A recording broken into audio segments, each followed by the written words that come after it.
तर नमस्कार मंडळी, मी तुमच्या सगळ्यांचा लाडका राज आणि स्वागत आहे तुमचं आजच्या नवीन ब्लॉगमध्ये. तर मंडळी, उन्हाने करच केला आहे, कारण डोळे पण उघडे राहत नाही, एवढं ऊन पडतं आहे. त्यामुळे आत्ता काय बाहेर थांबत नाही जास्त, जातो डायरेक्ट ऑफिसला आणि तिकडेच भेटतो तुम्हाला आणि आजचा दिवस दाखवतो.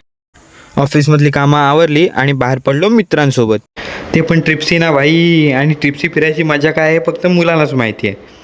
काम होतं एकाच, पण चाललो होतो तिघीजणं. ते पण आलोय कुठे तर चिपळूणच्या रेशन दुकान. तिथे एक मित्राचं काम होतं, तेच करायला आलेलो. आणि आमच्या टोळीचं कसं आहे, एखादा दिसला तरी लोक विचारतात अजून दोघे कुठे आहेत. एवढे फेमस आहेत आम्ही आमच्या एरियात. म्हटलं आता काय एवढं फिरून आलोच आहे तर जरा थंड होऊया.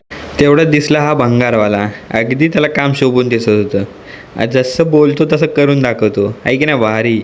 पंपात गेल्यावर काका विचारतात कॅश आहे का जीपे आहे. म्हटलं जीपे आहे. काका म्हणतात आजी जीपे कर, नंतर पेट्रोल टाकतो. काय काका, एवढाच विश्वास छे. त्यात हे मम्मीच्या शाळेचं नवीन काहीतरी, एवढं चिपळूणातून घेऊन आलोय.